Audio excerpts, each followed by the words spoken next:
刘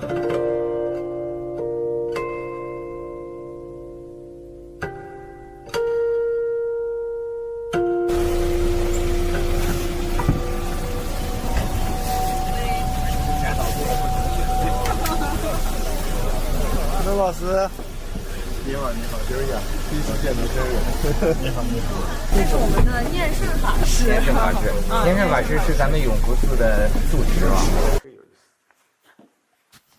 乾坤容我览，哎，我在中国美术馆看展过这个，看到过。哎，我当时有印象，特别有意思。这个最早的躺平，写的真是有禅宗的笔法，禅宗就是讲究不是特别刻意哈，对，不是特别雕琢的那种，轻松的一个状态。咱们再看完这个躺平了，乾坤容我懒，多好啊！天地之大，哎，我可以睡个懒觉。这个就是典型的我们叫俗称叫茶卦，一行书，客来一杯茶，客来一杯茶，哎呦，一点闲话没有，爽气吧？啊，你说那个时候等于说从我们这个中国去这么一个僧人，在日本就奉若国师啊，就是相当高的。他确实来说，因为他海禁啊，他自己那个时候自己他很饥饿，他很民族文化上的全框在那里，所以任何外来的东西，你哪怕是一个人或者是一小派，对他就产生非常深远的影响。而且日本人特别善于学习，只要你强，我就尊你，不要说国师，可能怎么都可以。再有，您说这个禅僧啊，怎么？你说那中国的这个禅僧好像什么都能啊，书画，是吧？包括像你说的建筑啊，什么农业，那个时候不分的，他什么事都会啊。那时候他们实际上成为一个僧人之前，他们是一个读书人，或者是一个儒生，文人，哎，文人，他是有一定的文人修养，有儒生修养。他实际是明末的很多文人他出家了。对，出家，我们就是清军入关嘛，很多人秀才没有用嘛，秀才百无一用是书生啊，对对对，是吧？那怎么办呢？要么隐居躲起来，要么东渡不食青宿，对，要么做和尚披剃，剃度。做和尚东渡日本，要么隐居，隐居起来，就3条路，就这条路，一个三祖是吧？对对对，三祖，这咱们就看全了。是那种。哎呀，做人躺平就能躺出这样的成就，乾坤容我，唯躺平才能出现这样的成就啊！哎，嘿嘿嘿嘿嘿，看看，这是花开万国春，万国春哦，花开万国春。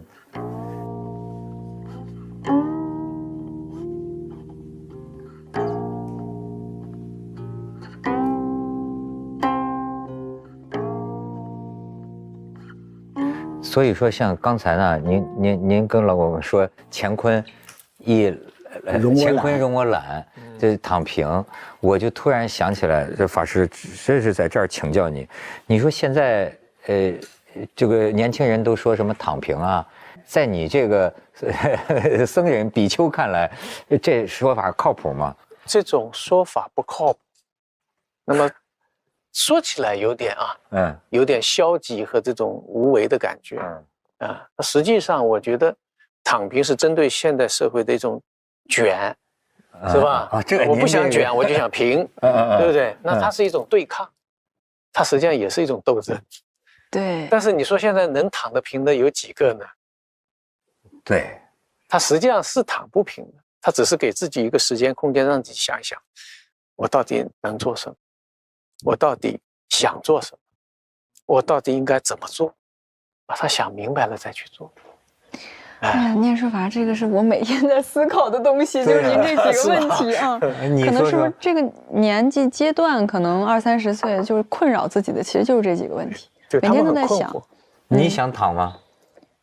其实不想躺平，还觉得应该是一个努力奋斗的年纪，但是像念顺法师说的这几个问题，我其实都没有办法回答自己，必须在这个探索和努力的过程中再去回答，所以才会在这个过程里产生焦虑，才会有时候。你现在的焦虑是什么？就比如说我到底要做什么，我为什么要做这个，比如我做这个合不合适，对不对，等等，就这种问题，我的工作或者我的生活状态，我的追求等等这种问题。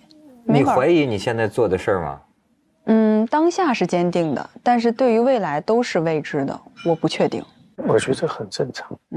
实际上对未来的焦虑，每个人都有。因为未来确实是不可知的。你如果有个可知的未来，那是很可怕的。是的，对吧？还有一个就是在不可知的未来，你强迫要知的话，那就是什么？就是焦虑症，对不对？所以强迫要确定。对啊，那就是焦虑。就是我所有的焦虑都是对未来不确定性，它强加一个确定。对结果要求很高。那要想做好事情，不是应该自己心里有个目标，然后努力追求实现心里的那个目标吗？但是你要知道，达成这个目标，你需要什么样的条件？探索、还有就是认知资源。比如说，她是一个女生，她一定要去唱一个5声的一个戏，唱不了，对不对？自身条件不足，这就是缘，没有是一开始就不行，缘分的缘，就是你要做成一个事情，实际上是缘帮你做起来，不是就是说你的能力了啊，能力是缘的一部分，还有一些资源。就你能碰不到一个好的老师，能不能进一个好的学校，自身条件叫内因，外部条件就叫外缘，因缘合，这个事情就做成。不成的话，不要过分责怪自己，因为你即便尽到了100%的努力，你只是满足了一个条件。对，但是一件事情的发生，可能需要100个条件。虽然在生活当中，我们自己能够左右方向的机会很少。你小的时候毛毛头的时候你不可以，妈妈抱着要吃奶，要喂饭，再大一点要上幼儿园上学校归老师管，对吧？你出来以后找工作被老板管，对吧？你成立家庭要被夫人和孩子管，所以人他始终处在一种牵制状态，就是你表面上你在行走，你在驾驶在道路上，但是方向盘上有很多只手。你可能自己有一只手或者半只手，有的时候完全自己没有手在上面。所谓自在，就是这个方向盘在自己手上。对，可能吗？可能吗？可以啊。是吗？你不会觉得烦吗？烦它是一种烦恼，就像天上的一朵云，它今天在，明天就不在了。你能烦恼24个小时吗？不会。只是一种情绪，对，他情绪一有起，他一定有落，所以说生死在无常里面，烦恼也在无常里面，快乐也在无常里面。你认识到无常就可以了。你知道烦恼它也是暂时的，你认识到无常，快乐也是暂时的，所以你烦恼的时候不会被烦恼所烦恼，你快乐的时候就不会得意忘形。但是人的欲望能消灭吗？可以。怎么消灭？他不是说消灭。你只要把一个拿掉就行，就是我。只要无我，就无烦恼。之前好像有一个哲学家还是文学家，我忘记了，说他发现自己很多的烦恼都是因为发现那段时间每天都在思考自己的一些想法，就是想自己想的太多了。罗素，对，他会发现你当把你的关注点从自身挪开，看向外面的时候，其实就没有那么多想不开的东西。所以古代来说，对圣贤的标准就是看他这个人有没有我执啊，你的我淡薄了，你能更加有公众心了啊，为公之心，天下为公之心，这就是个贤人。你能彻底断除我了，这叫圣人。佛教也是这样评判的。贤人跟圣人的差别是，就是我的消减的程度不一样。贤人就有我还有别人，这叫贤人啊，彻底无我了，那叫圣人。那是不是就是所谓的有一句话叫做入世又出世，然后还有一句话叫做世故又天真？就是我之前看到过，就是一个特别好的现代人的一个状态应该是这样的，你什么都见过，什么都知道了，但是你不成为那样一个所谓的俗人那样子，你很世故，但是你其实内心保有一些天真的东西。心里是纯真的哈。对，跟世俗社会又叫和光同尘。对，就你们出家人对于现在到处都在讲的这种佛系怎么着，他们说的佛系跟你们追求的，你觉得最大的不同？就一个字的差别，一个字的差别。我们叫随缘，他们叫随便。哎，说的很有意思，哎，是吧，小点儿？是吧？他们现在很多人说的佛系是随便，爱咋咋地。我们说的佛系也是爱咋咋地。我们叫随缘，随缘。所以咱们今天来法师这儿也是缘分。您看到那么多石头，然后一路下来这样子，真是，我就想说这个缘分，就灵山。就更像何处觅啊？就你到哪里去找灵山呢？灵山只在汝心头。对，今天我们上了一趟灵山，哎，就是感谢法师的接引，而且就像咱们这是生活，对咱们世俗人来说，就是因过寺院逢僧话，偷得浮生半日闲。你看看，这也是缘呐！谢谢念圣法师，哎呀，太好了，太好了。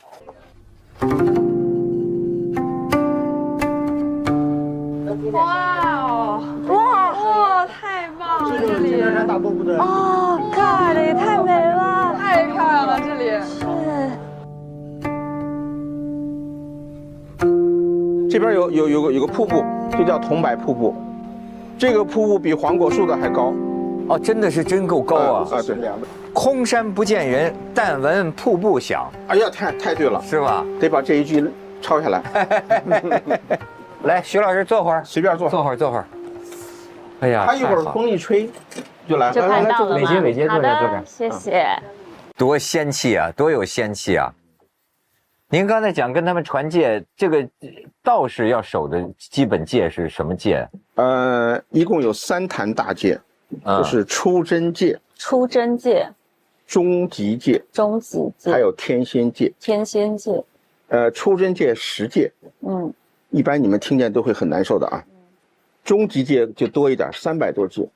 那10个的就行，先来个10个吧，先来5个，先来5个就行啊。佛家讲杀盗淫妄酒，先是这5戒。道教也讲这个，道教也讲这个。那这个那几百个戒就包括生活当中很多自我约束吗？哎，对。那生活的乐趣在哪呢？这么多戒。生活的乐趣呢和仙人的乐趣正好反过来。涛哥，你念一下有哪些？你觉得我第一个看到的就是不得译译妇女，烧生淫念。哎呦，对吧？你看第8戒，不得杀害一切众生物命，不得其语两舌不信，不准说漂亮话，不能欺负老幼啊，不能欺诳同学啊，甚至不得嫉妒同学，嫉妒都不行，甚至说不能这个溺爱弟子都不行，是吧？对吧？不得投书，这个见人，这什么意思啊？你不能写诬告信，就写信去污蔑别人。哎，我觉得你给我们当那个放戒的还挺好呢。你见了我都听懂了。不得求知军国事务，薛儿这说你的。你不得占卜军国事务吉凶。哎呀，你看，其实大部分都是善的嘛，都是对吧？都是好事。不能无故砍伐树木，不能无故不能这个就是反正泄人隐私，对吧？不得夺人暗室中火，这很善良啊。人家那个家里有一个烛光，你不能夺走人家的这个。不得，那在这个咱们当然经常犯了，不得与女人独语独行。哎呀，这咱一路上都在跟女人在一起。但我们不是独嘛，我们4个人，我们4人没有独语独行。昨天就跟伟杰独个就到你们老家去了。独语独行了，犯戒了。道长，我特想问问您，就是这个选择，为什么要选择这个呢？缘分。因为当初我来的时候呢，你是偶然的机会从杭州来，对，偶然被我们那个系主任给拉过来玩的。您当时学什么呢？学的是电脑。电脑啊，哇哦！我听说您还是留美的博士呢。我在那边前后待了20多年，在美国。是我师父走了以后，羽化了以后我去的。所以你去的时候，我已经是学道的了。那怎么是博士呢？他那边有个读书嘛，就是顺便读一读，然后就顺便一读就读了个博士。我以前是学数学的，凡尔赛了。以前学数学的，很早以前学学霸，然后又学电脑啊，然后呢又跑到那边去学了学这个，继续搞了这个电脑，因为这个电脑当时挺好玩的嘛。对，所以我现在做的这个道教的很多事情都跟数字化有问题。现在很多人一般就是焦虑症啊，神经衰弱呀，这个反正身体不协调，身心不协。对，你觉得道教有什么方法能够给这个不是信道教的人给我们点营养？就我们这样做也能够身心和谐一些。主要是黄帝内经上不是说吗？恬淡虚无，恬淡虚无，精神内守，精神内守，你就可以活得长。我们现在的人生呢是不太恬淡的，是比较热烈的，是吧？而且是玩命的在追求那种身外之物，然后呢，精神就守不住，精神守不住呢，长期守不住呢，它就消耗你的，就是元神元气，就是内耗，所谓内耗，内耗很厉害。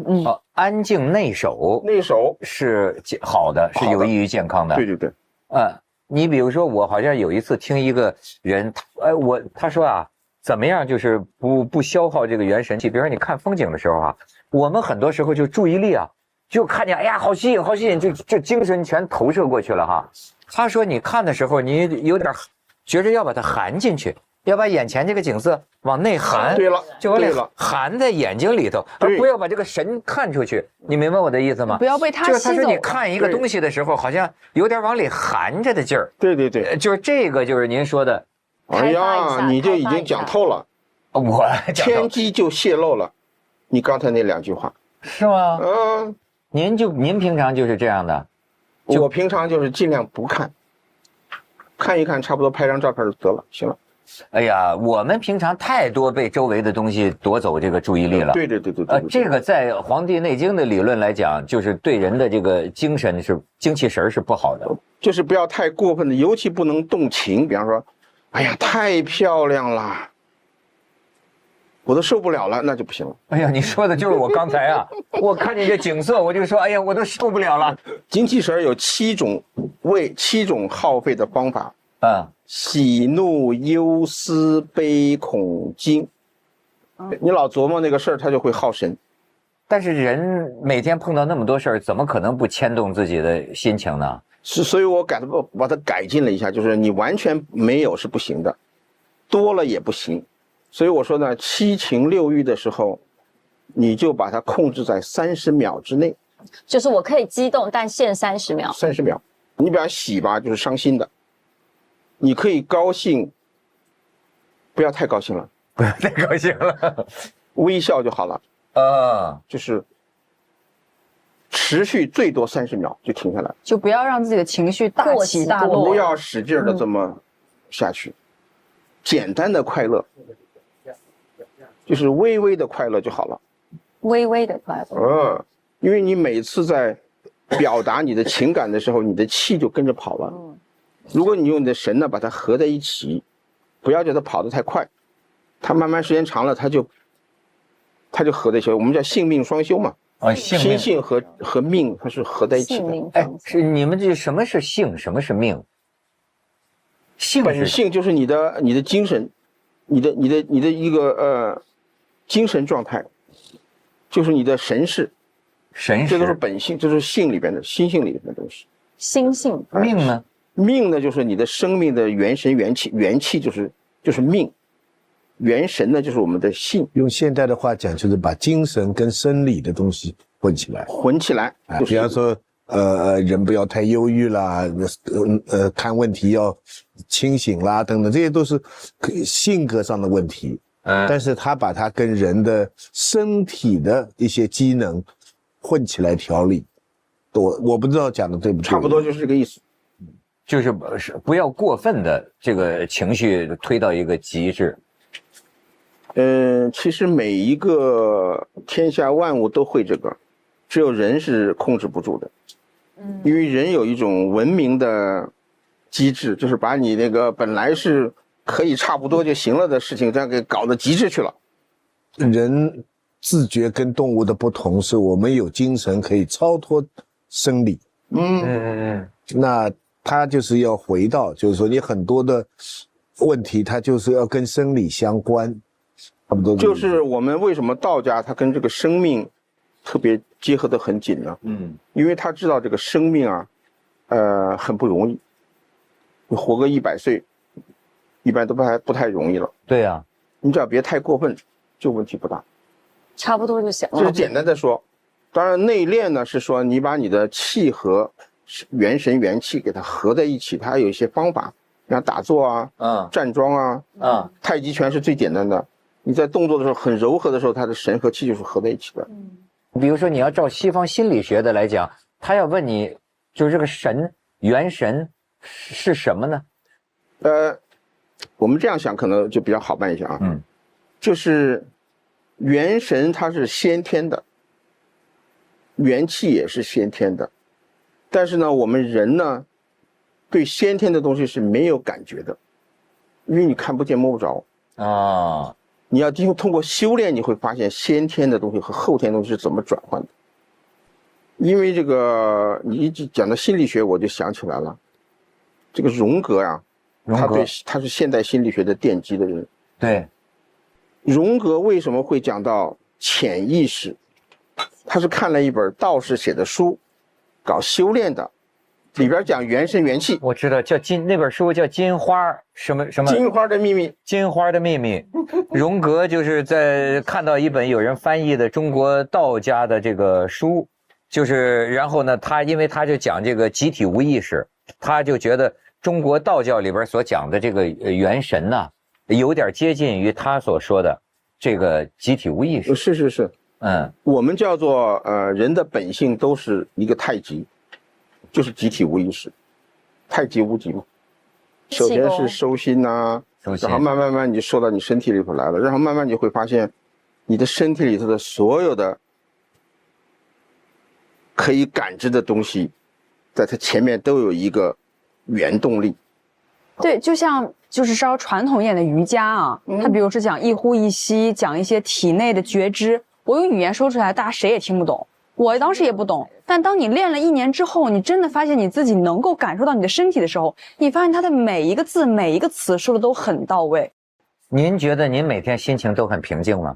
非常宁静的愉快。看出来了，就感觉对特别逗，感觉。我告诉你咋回事吧。道德经上说了一句话：道之为物，为恍为惚。恍惚嘛，对不对？对。呼吸恍兮，其中有象。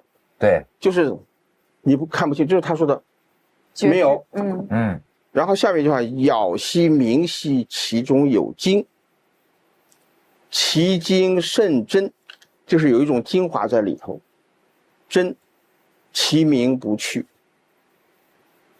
他讲这个，就是说，你想学到的话，你先要懂得在恍惚里头发现那个真相。对。你现在很认真的情况下呢，是发现不了的，因为必须在很恍惚的时候，那个东西就出来了。就是若有若无。对，就是这个意思。对，您今年我这多贵庚啊？我还小，我还才年逾古稀，还不要紧。您这个皮肤怎么那么好啊？看着你看红润，好吗？这个跟眼睛也很亮，跟练气有关系吗？眼睛也特别亮。就是别消耗嘛，不要太过分消耗就好了。当然我现在还没做到，我是要求大家10点钟以前要睡觉。天台山这种地方，为什么道教他都选择这种地方来这个修炼？这个地方地气就特别好。你看我们那个仙鹤，在山底下养了至少5年不生蛋，拿到山上来第1年就生了一对儿，结果那个就把它带走了，那个大仙鹤带走了啊，带下去它又不生了。肯定的啊，这跟生活环境有关系，这明显。鹤犹如此，人何以堪，对吧？咱们到了这儿也得下蛋，是吧？住房环境啊，就是天地之间啊，它互相有个平衡的关系。人的生命的本质不就是欲望吗？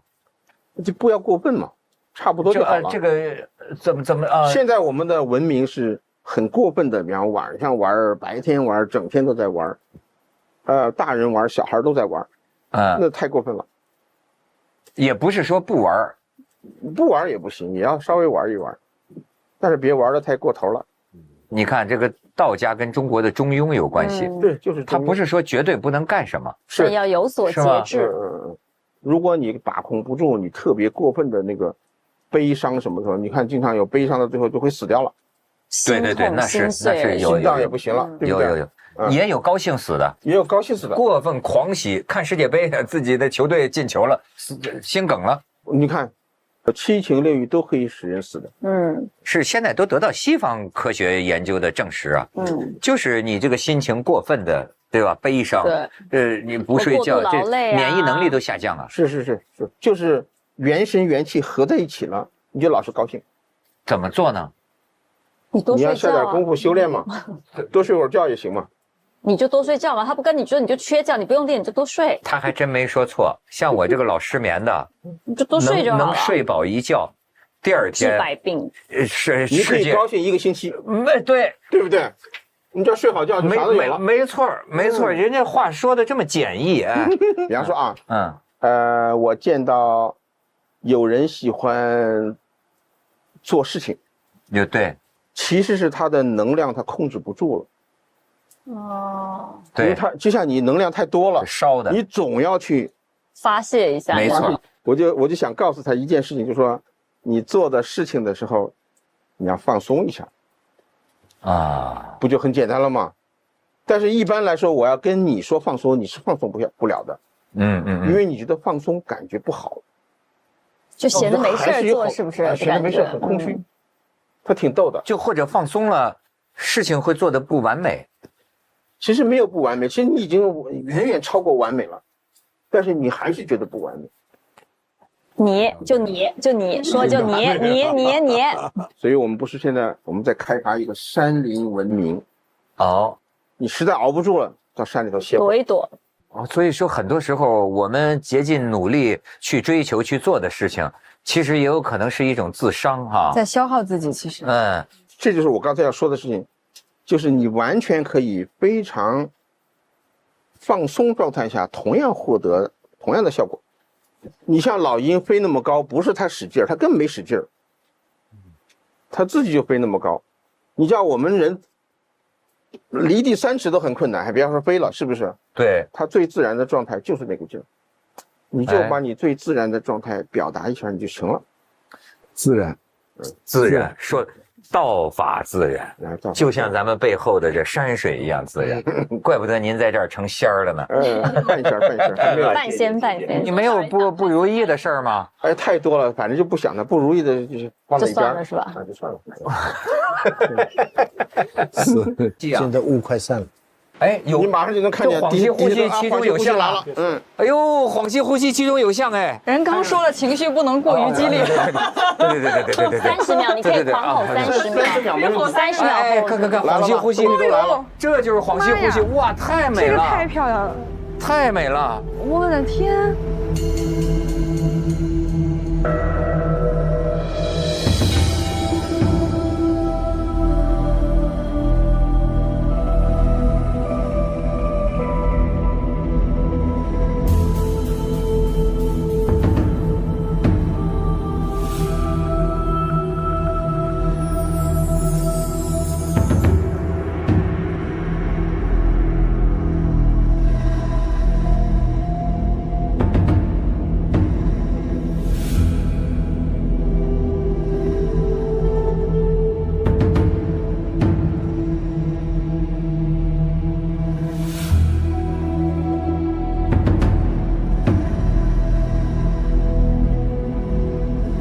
然后我们就想用手机去占有它，赶紧去占有，赶紧去占有，不然待会儿就没有了，一会儿就没了。过了这个村就没这个店了。哇，云海茫茫啊，这真是修仙之地啊！这才是天台山的奇观。咱们前2天都看啥去了？就什么都没看着，就这个才好呢。哎呀，真想变成一只鸟啊，飞到那个方向上，你看见的就是一股啊，一个山谷的白雾。这是我能看见的风景吗？这是神仙的洞府啊！这才当得起道教南宗的这个祖源地啊，有这样的瀑布啊！而且这2天的运气特别好，如果不下雨，没有，是吧？没有这样的正巧有这样的雨，对，而且还有南极仙翁的脑门，你看你脑门跟这像。就是有仙人指路。今天刘老师，你看咱们在国清寺偶然碰到，对，你把道长都给我们找来了，又是一位仙儿，是吧？文涛怎么样？天台值得来吧？太值得了，你应该为你的家乡感到骄傲。我现在感觉腾云驾雾哎，有一种腾云驾雾的感觉，是吗？窦老师，我提醒你一下，30秒的问题哦，30秒，不能太过分激动，只能高兴30秒啊！对，要摄神内守啊，对。而且道长那个气质啊，眼神儿那个气息，一看就像是心理稳定的人。哎，对，又幽默。哎呀，你看这个云漫上来了，哦，是又上来了，全挡上了。所以这个景色一直在变换。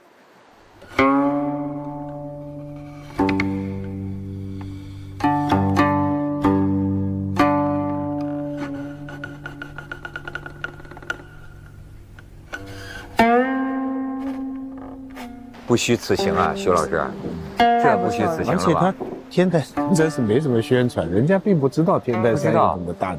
天台山呐，最后咱们临走了，才向我们显露真容。安能摧眉折腰事前会，是吧？使我不得开心也。当然了，我跟你说，咱们有这样的风景，生活在这样的仙境里，那确实没必要摧眉折腰事前会。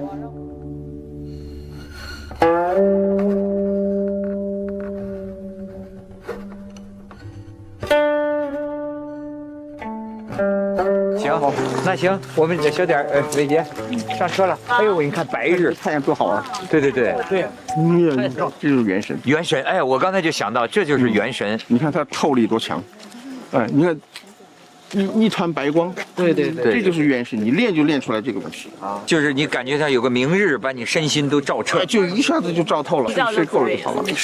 睡够觉就内心光明。对，其实是哈。在您这儿得了太大的智慧的启发，谢谢。今天受益匪浅。是。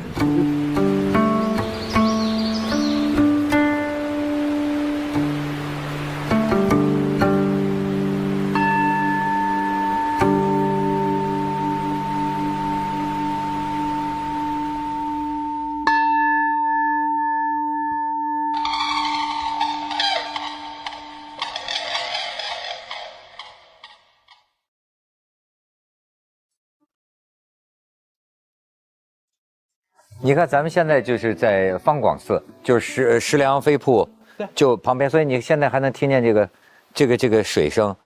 第一个就中国佛教开出来的本土佛教的宗派就是天台宗。对，智者大师，质疑。隋炀帝这个杨广册封他是智者大师。他当时拜智大师为做徒弟，也就是他给他受那个菩萨戒，叫做。对，受戒。那个时候呢，隋炀帝还没有当皇帝，他是扬州总管，叫晋王。作为这个佛教的一个首领，他的影响是整个迦南。隋炀帝为什么拜他为师呢？隋炀帝非常聪明的，他认为我如果把智大师的这个佛教，全部都能够拉过来，我迦南就省力气了。平定迦南以后，管理迦南就好办了，收服人心。我那时候来看的时候，我66年嘛，对，10岁多一点。国清寺是封掉的，然后田中角荣中日关系恢复的时候，他向周总理提出，就是问到就是天台宗国清寺的事情。郭沫若在旁边知道，马上跟总理说：“哎呀，这个宗教在我们唐代是大宗，在日本成为最有影响的佛教流派。”总理就批示重新修复国清寺啊。我就是对这个地方的这个所谓人杰地灵啊，感到神秘。为什么那么多的唐朝诗人，都到这儿来？这个问题问得好。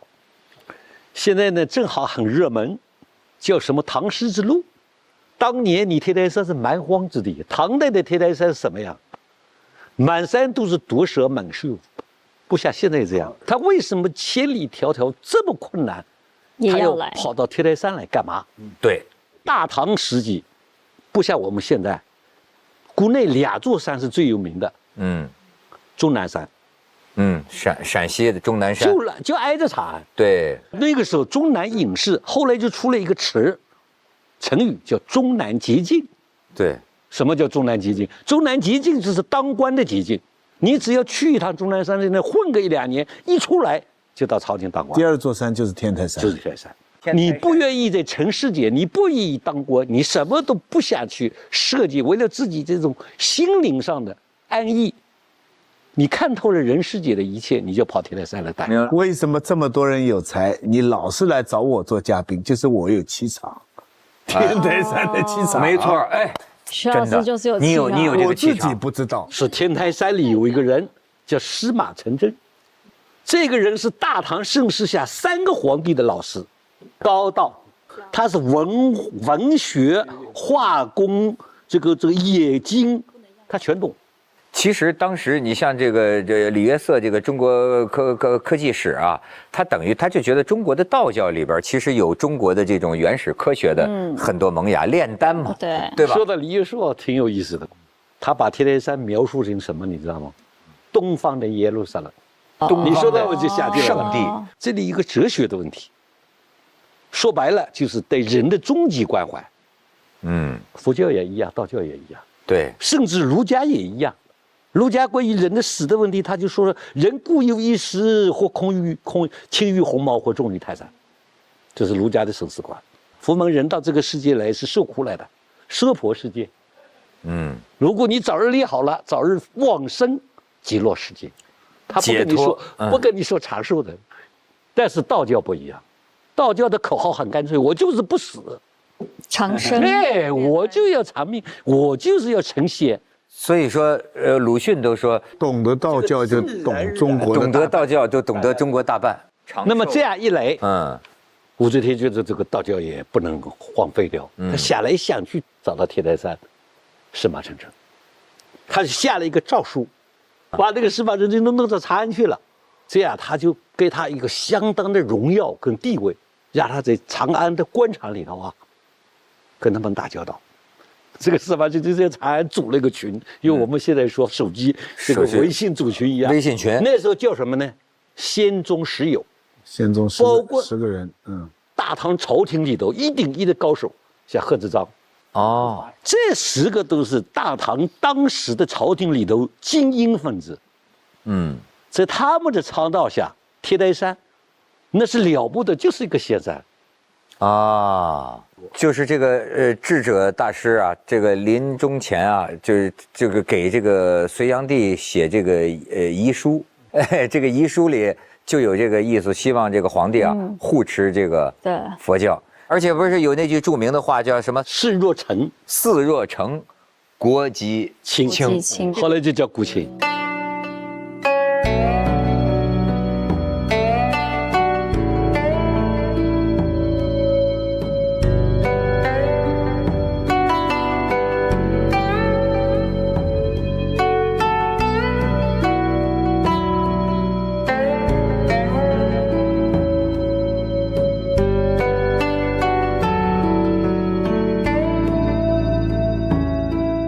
仙是什么？山人，这里的就是儒家、道家、佛家，它可以在中国合一。我到这天台山，我才发现，寒山的传说呀，就结合上了这个国清寺的实德。咱们说是这个和合二仙，它是和合文化的代言人。这里的山水，无非是个清幽2个字。对，所以这里的旅游永远发展不起来。游客也不是特别二类相悖啊，因为你这个天台山是以清幽作为出名的地方，是合适于别人到这里修炼的。道士来修，佛门来修都可以。就一般世俗老百姓 get 不到你世俗老百姓闹哄哄的在这赶集啊，不能成为网红打卡的，对，成不了。它原先本质决定的。所以现在要发展天台旅游，跟这个天台山的那个旅游的资源是相悖的。这个是一个根本性的问题，谁也解决不了。你如果把天台山变成好像赶集一样的，那天台山不失去意义了。是真清幽。第二个，也说一下它的文化。中国传统文化，所有能有的这里都有。除了儒释道还有什么呢？还有移民文化。移民，台州人是吗？我们这里60万老百姓是天台人，不到1%，可能1%、0.几都够呛，都是外地人。那为什么？我就山东的，我们就山东的。我也是山东的。因为汉武帝把当地土著天台人全部给迁到安徽去了。安徽现在不少人是天台人。哦，那可能小点儿原来是天台，小点儿安徽的，搞了半天气场在你的气场才是你的，他们是山东来做节目，也是有根源的，是吧？然后呢，万年寺里的木樨法藏是一个僧人，他是绘画的，搞泼墨山水。哦，这个木樨木樨在日本的地位非常高，非常高。木樨的画在日本那是价值连城。但是对，但是在中国好像这个感觉不把木樨放在一个主流画家的位置上。我们世界茶文化的发祥地在天台山，全都在这。这我觉得是中国文化的一个祖源地。现在变成这么了不起，我跟你这么说，我还不知道呢。我觉得这个地方是一个气脉，我可以证明，这个徐老师刚才讲的这些呢，当然了，这个是对自己家乡的热爱，这是中国人每个地方都是的。但是我想强调，天台人是特别。我父亲那个时候，只要家乡有人来，我们那个时候已经很惨了。他这个院长已经住在很小的地方，但只要家乡人来，根本不认识的。他只要讲到谁谁谁是什么村的什么什么，我父亲就一定要招待他，就是你已经没有地方招待了啊，但是他一定就对同乡人的好啊，就是他以前房子大的时候更不要讲了，然后他不能讲家乡不好的啊，这个一定是好。我感觉原因之一跟移民有关系，移民最讲老乡，而且历史上几次南渡。所以我就从您刚才讲的，就是我意识到，这有可能是当年中国的几次南迁，比如说那个魏晋南北朝的时候的衣冠南渡，唐代的时候这个安史之乱，也是北方大量南迁。您刚才都讲，就河南许昌嘛，他不是我们天台人说的，是外地的人说我们天台人。你知道怎么说吧？怎么说？深山里的王子王孙，说得好。你看吧，天台60万人。一共272个姓氏，这些我是搞社会科学，我了解非常清楚。其中其大部分都是什么？都是中国历代做过皇帝的家族，王姓、周姓、李姓、张姓、朱姓，那秦姓，还有那个包括杨广。现在我们杨姓在我们天台是一个大姓，而且很多都是当官的。现在我到最近这几年查到了。他是杨广的后代，隋炀帝杨广的后代。你瞧瞧，那我们姓许的就不是了，我们就姓许的，姓许的很厉害，姓许的很厉害，姓许的有2个源头，一个我们是姬发的兄弟，周武王、周文王姬发的兄弟，我们在周朝打灭了纣王以后，我们分封在许昌，当时叫许国。因为我们属于比较堂兄弟，不是亲的，属于我们封的级别比较低。公侯伯子男，你们算是5级，我们是男爵，许男爵叫我2位许男爵。我们跟姓季的天台山男爵，我们跟季姓同宗。跟姬发姬昌，周文王、周武王啊，我们跟姬姓同宗。对，你们灭了商啊。那么我们最后怎么能历史上有功劳？我们怎么能变成姓许的呢？对，因为我们怎么今天这么惨呢？当时就是春秋时期，楚国把我们给灭了。楚国听了吧？楚国把你们给灭了。春秋时期，结果呢？结果楚国被灭国的时候啊，你看大家要四散了，就约定了以后我们就姓许吧。楚国姓熊的。对啊，你以后见着姓熊的，我告诉你，别放过他。一剑暴打，就是楚国把你们给灭了，把我们给灭了，不是被我们是被楚国灭的，楚国所灭。那我还帮他们楚文化说好话。对呀，那个不得干的，那可以帮的，那没问题。对，以后帮天台说好话。但是呢，这里头还有一个源头，有一个叫许由的，哎呦，他的坟墓现在还在。这我前2天你看有感应吧？我前2天刚跟你们讲，天台山这个地方的隐士风度，对吧？尧让他当接班人，就是让他当王。哎呦，那你看看，就差了这个，连王都不当。洗耳朵，说你跟我聊这事儿，都脏了我的耳朵。我还要洗耳朵，这家许家仕途给毁了。许家的这个风范，你想想。所以我到最后就只剩下记得李白那句了。什么安能摧眉折腰事权贵，使我不得开心颜。但是我就说他讲这个深山里的王子王孙呐，我觉得是我们这个中华文明的一个桃花源，就是避世啊，一次次的这个北方的这个动乱呐，这个一次次的南迁呐，就藏到这个深山老林里了。藏到这个深山是个藏啊。中国的智慧有一种特殊的能力，就是这个混合之功。化合之力，就是如果是按照西方科学的逻辑的立场，会觉得呢，这也是中国文化的一个毛病，在某些地方表现出来，就是说一难道不是一吗？一就是一，二就是二，佛就是佛，道就是道。比如说要是讲那种西方式的形式逻辑，他会觉得这个不能那么讲，对吧？很多时候你看他就混合啊，他就和。我就说这个和文化呀，就是你看他很多时候就中国人就能把很多不同原质的，对吧？不同性质的东西，融合在一起，融合进去，但是它出现一种新的味道。移民文化很容易产生和合，对。各个姓氏来自于全国各地，到了这里，你难免要争啊，争水源，争山林，对，争土地，对，甚至于你要争那个，这个住的村子，这个那需要和合啊。这个被收入新文学大系的唯一的一个天台作家许杰，那个小说叫《产物》，讲的就是2个村庄之间的械斗。结果他这个当时他这个械斗就是他不仅是阶级斗争，啊，他也不是民族斗争，只是我这个村跟你这个村，我为了这个村去打是非常光荣的，对，不怕死的。对，我说句大话，就像现在全球化是吧？